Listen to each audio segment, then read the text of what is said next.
I've never heard of this thing. Hello? Are we live? We don't know. We're not. I don't think we're live. I mean, I don't know. if you guys What paid is attention, live? you'd know when we're live. I am doing paying it right attention now, and it's not saying anything. I'm just sitting here throwing out words. Hello and welcome to the Villains Talk Show and Podcast. I am one of your many hosts, C4. I even have a name tag right here. You can see it. Name tags now. C4 right there. We had a budget increase. We got name tags now, guys. Yeah, A whole budget. Yeah, it was a whole like increase. 4 cents. You know what? We got enough of an increase to get name tags. We got paid. And a guest star.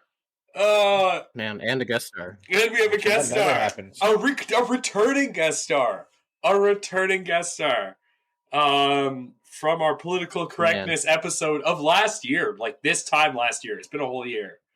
I feel the I important do want to call question attention is, to the names again. It really definitely was a 4-cent budget that we got with our names. Just putting that out there. Darth Mullet is back. I But feel the important question here is why would you put yourself through this again?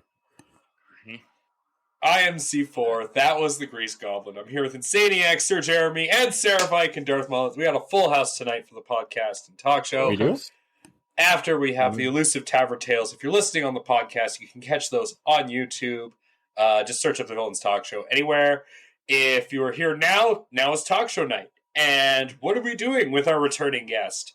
Our man who led us through the troubled waters of political correctness. Well, We're talking about horses. we are talking about something About horses. that Yes. all It's very near and dear to our heart. It Very is. wild and passionate in the farms that you see around All the those horses. all those here. Then let me beautiful just Very change majestic the beasts. topic then from Very toxic majestic mans beasts. to horses right now. No, we are talking about toxic mans because our political correct Speaking master of toxic, man, is we are one of being the best toxic. one man. of his best. And the reason we're talking about this is because if anyone who watches sports, which is no one here except me, I was forced to watch sports ball for a while. What is The this only sports ball sport you I say? watch the is Chicago football. Blackhawks are currently What under is this fire sports because of their horrible handling of a sexual assault case, which is very sad.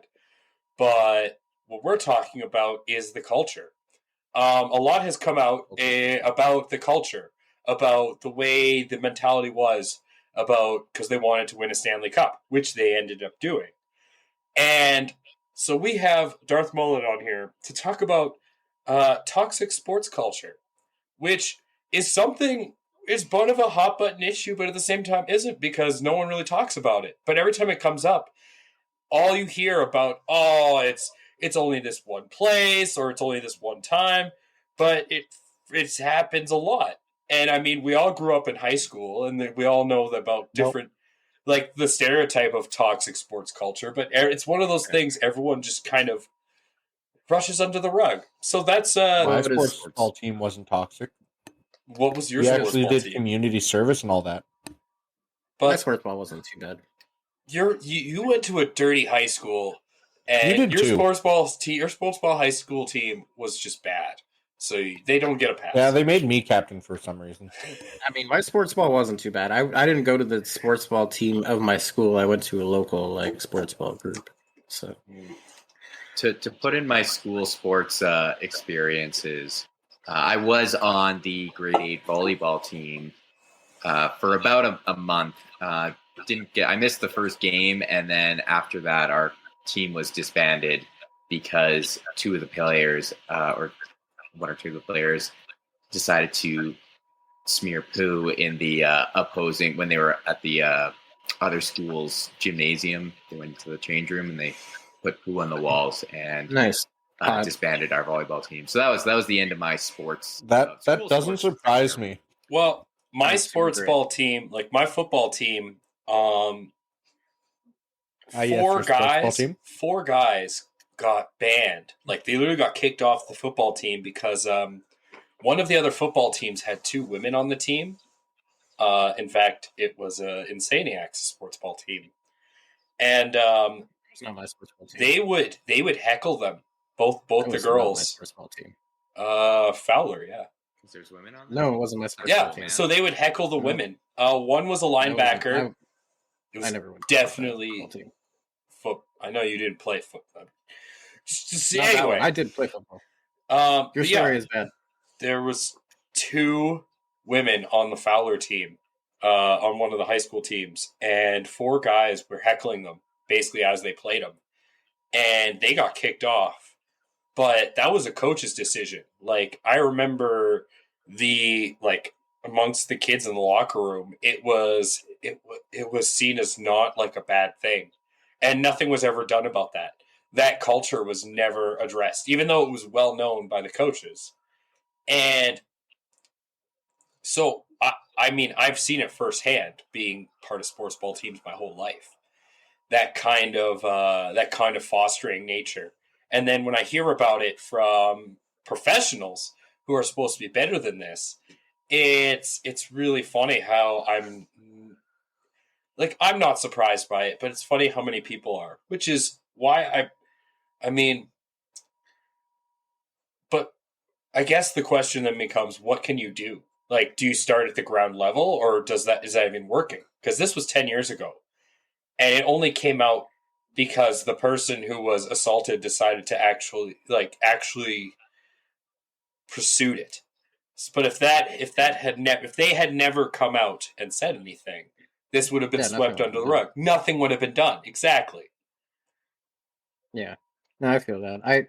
It's hard on the questions of what to do, like, because I don't say in the way of what to do. Like, from my experience, like I had a very not quite the same, because I wasn't like sexually harassed in any kind of way or anything that was like in a sexual manner, but I had a teammate that was kind of in the way that was very toxic, and he ended up just mouthing off the entire team. This kid, he just talked all the time, and one day I fucking couldn't deal with it, so I just threw him down to the ground. I got like we were lined up in a drill, and he was just talking shit about like me, my friends, different stuff like this.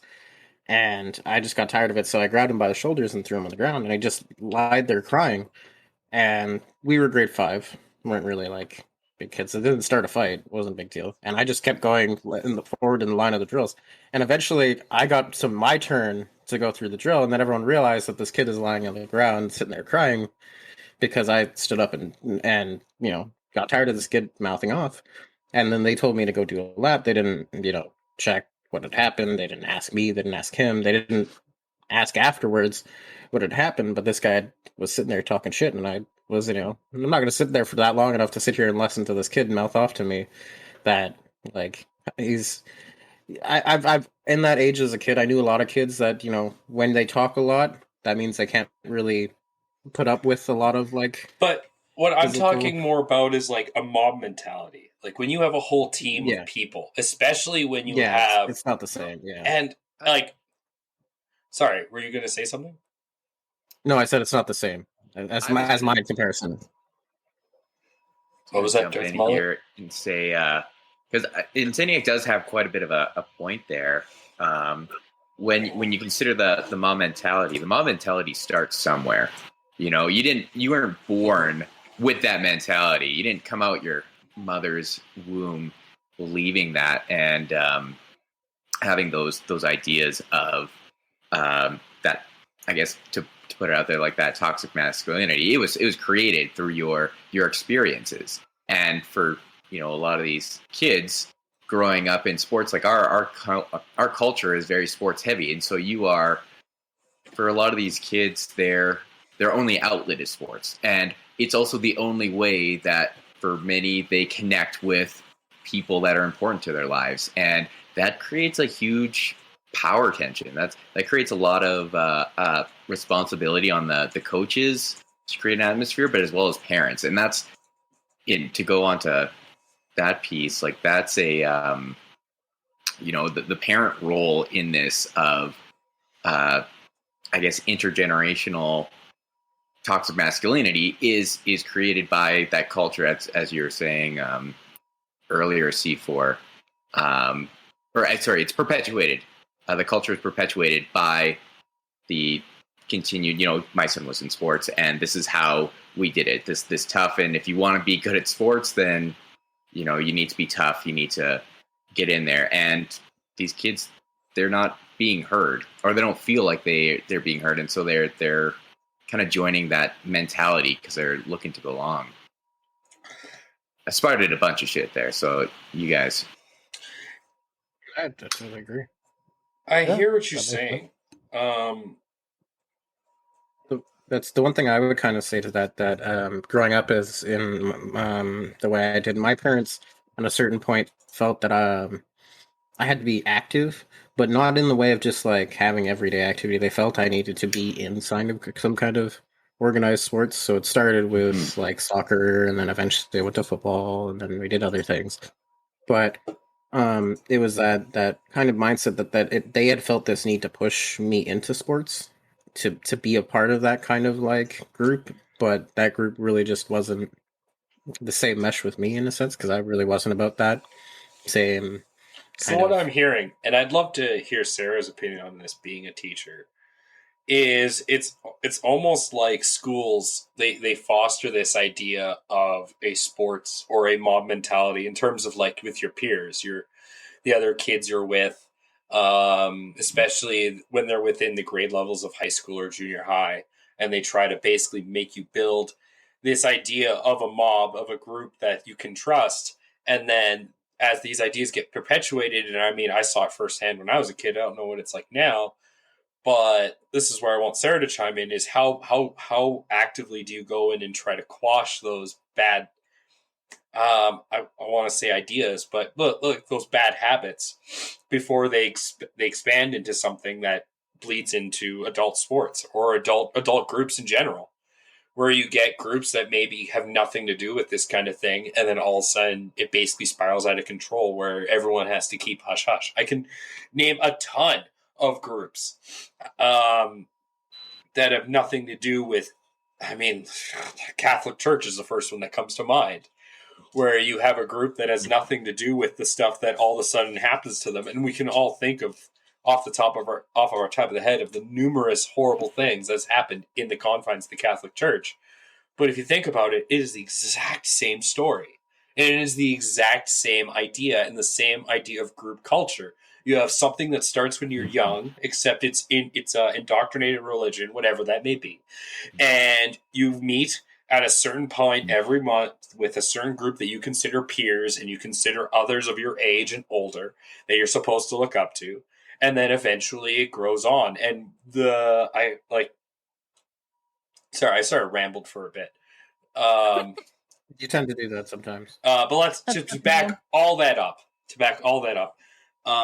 What I wanted to ask Sarah, like, How to tackle that question about no, the question I had for Sarah was, as a teacher, like, does she like what if her opinions on what would be best to prevent that kind of thing?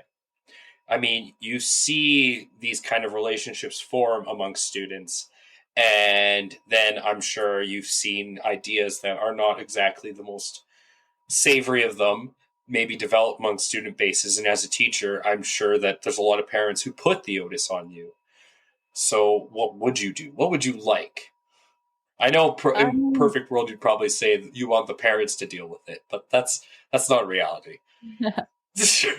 um, well, if we're talking specifically about sports, I can't really speak to that actually. The school I work at is a private school. It is a religious school, and it's very focused on academics. So we there are sports teams, but they aren't that big of a deal. I'm using But sports as a yeah, yeah but if we're as a looking at other things, how do we stop it? I don't think you do, honestly. what would you do to tackle it? I guess. because the reason I bring that up in schools mostly is because most of these kids that go on to sports related, futures are young, 21, 22, 23, 24. These are kids right out of university that essentially get Yeah. drafted. So It's going into university. I don't even mean to Right out of high I school. don't even mean to focus on sports teams, but I just mean Yeah. like how like if you like, okay, let's say hypothetically you're in your school and you see a culture building around the student base that is I don't inherently bad. We'll just not even go specific with it. We'll just say inherently bad. As a teacher base, do you step in or do you inform the parents, or is that something you just ignore because it's not your job? I mean, it is your job. Your job is a lot more than 100%. teaching kids knowledge. If you're a math teacher, you're not just there to teach them that 1 + 1 = 2. You're there to teach them how to be functional adults, because once they get to junior high and high school, honestly, the math that they are using, most of them, like the vast majority of them, are never going to use that in their lives, but it's to develop their thinking tools rather than just their knowledge of how it works, right? Mm-hmm. I mean, it's not something that you fix in a day. It's not something you fix in a week. It's something you deal with over time, by teaching empathy and compassion for others, and just the importance of being a decent human being. And that's hard. I was And gonna it say, doesn't does always that work? work. 'Cause I Yeah, mean, there's never really a good way to teach that because everyone has their own way of doing that, right? Yeah. But I mean, there's no instant fix to something like that. There's no like you snap your fingers, you do this one thing, and well, suddenly these people are gonna Of course not. not Yeah, act like this, right? it's funny And to it's say that, definitely Sarah, because I've heard an idea being passed around, especially the last few days, about the idea of independent, both in schools and in sports and in different aspects of work life. Independent, I guess they'd be called counselors, but not really. Independent departments that are based around social interaction and culture. I've heard the term So base. you're talking about my old job. I was biting Oh, my tongue this whole time, but this is to move on to the that culture piece of schools. Like, yes, you can absolutely change this, but it is absolutely about relationship, and that's to kind of talk about that when we move on as I was spoken earlier about these kids growing into adults. Well, how we behave as adults is dramatically um, altered or decided by our interactions growing up yeah. as both as infants in those early stages of attachment, right? Like how you were treated as a child has massive repercussions in your future, and it impacts the rest of your life. Now, I don't want to say that in a negative way of like once you've been like mistreated or abused or any of that you're forever abused, because that's not the case. Not absolutely. Like there's Yeah, everyone absolutely can get fixed and go ill- see a therapist. but yes, but you need to be aware of it first, and that's a lot of things. Like there's some attachment is from a child, and like that the type has been linked to um, you know how you're with your partners, like your sexual and partners in as an adult. Like there's some massive implications, and so like starting in schools is heavily important, and that's one thing that we focus too much, in my personal opinion, on the school skills, like the stems, and not enough on the real life skills. And so in Absolutely. mhm. And so in my previous work, I was doing those teaching social emotional learning. So in Alberta here, are within it we have a program through the Alberta Health Services. It is the Mental Health Capacity Building Initiative. Is just one, for example, and they create these programs, these social emotional learning programs or mental health based programs in various public schools in different communities. I was in a rural community. I was serving two schools, two communities across 5 schools, and from like elementary, middle school, and high school. And in there, we were going in, myself and my coworkers who are still working there today, go in and teach these social emotional learning. Because sure, it's great if you know math, but what about when you're at a test and you're stressed out? How do you deal with your stress? How do you deal with your emotions?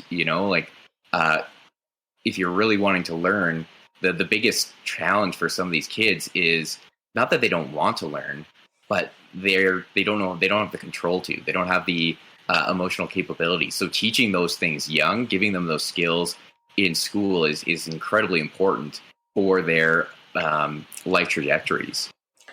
Yeah, so they can control those emotions as an adult, right? Mm-hmm. I'm really glad you brought that up because it's exactly where I was trying to go. Is like, do you see that? Do you see your job what you used to do or what you do now, expanding to I need to change the names. Expanding to the point where you might find yourself applying to a job at the Calgary Flames because they're looking for a social emotional consultant for their hockey team, or maybe Absolutely. And did you see? Sorry, please. Oh, sorry. I would say I would see referrals happening. What I would like to see is a lower stigma around mental health, and mental health be treated like a physical health, where that is covered in our healthcare. You shouldn't have to pay exorbitant amounts for therapy. Like people, like it's like saying, and this goes also with that need for prescription too. But it's like saying that you should have to pay for therapy and pay for medication when these are things that help people live their lives better and in fact improve our society, right? When we treat that like where we see decreases in crime with increased social emotional learning, you see huge increases just in schools alone. The emotional capacities and abilities of students, you see grades improve, you see relationships improve, you see the culture of the schools change because they're learning, hey, maybe I shouldn't treat others like shit, and maybe I shouldn't treat myself like shit, because that's a huge one. It's a lot of self-worth. Yeah. It's a lot of low self-esteem. Yeah, it really is.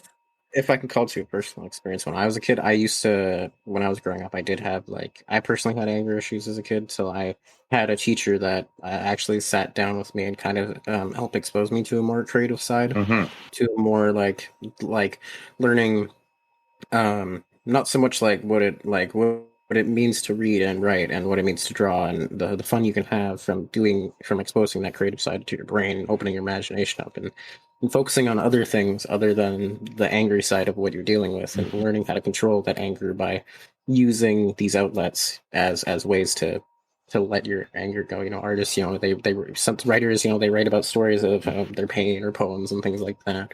Or artists, they draw, they do paintings, they do all these different things about how they're feeling, right? So it's a huge way to outlet all of that. It helped change my direction hugely as a kid. I was kind of on a road where I was like almost like a schoolyard bully for a bit, and then when I started working with this teacher, she was like new teacher. She completely changed my direction 100% to like being more calm, being more relaxed, being more open to listening, and my grades and my interest in school got a lot more like personally for me, and just as results in the way of like showing my testings and whatnot like that.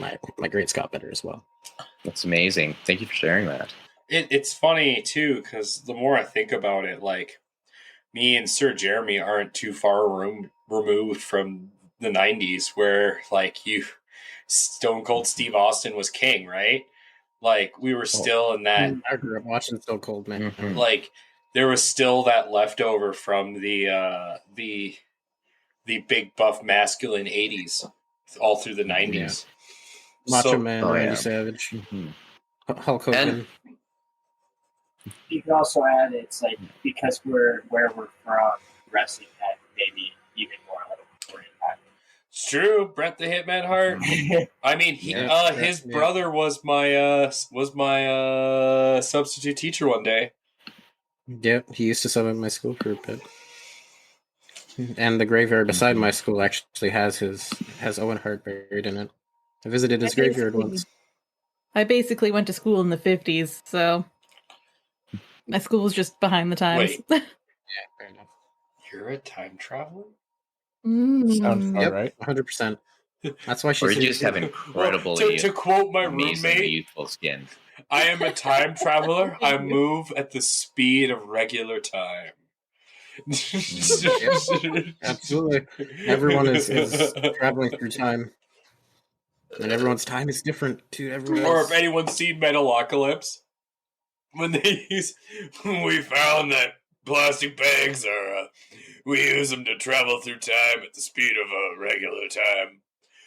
You boy in the street, what time is? Oh, if you guys have never seen Metalocalypse, just look up that one scene. I haven't watched the whole thing. I just like the bat medals that came from it. That's true. Yeah, Bat Metal was pretty good. Those are pretty funny. Bat Metal? I still haven't seen Bat Metal. Oh boy, It was It's- someone made a the it's song okay. like the Deathocalypse songs, Mermaider and I can't remember what the other one, but it's like a music video starring Batman instead. Yeah. It's almost taken exactly from one of the episodes too, John. Like, you'd know it right away. Okay. There's 3 episodes, and each one's a different show. All right. Bat Metal. I think I've heard of it. I just Bat Metal. Yeah. never It's- bothered it's- to look that's it the up. plug for the good, show. But bad good. You plug for the That's show. it. Five viewers. Go ahead and check out Bat Metal. Oh, Go check out Bat Metal. Tell them the memes.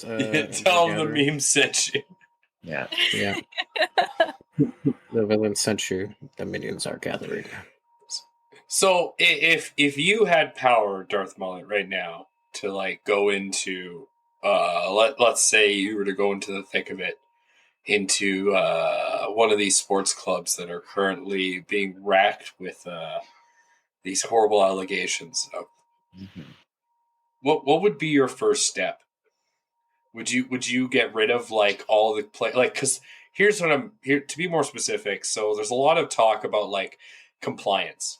So there's a lot of players on that team from 2010. Oh, a couple that are still on the Chicago team, and their idea is they knew what was going on, but they just kind of swept it under the rug. So you were to walk in right now and you're dealing with this, and your goal is to set up a new kind of culture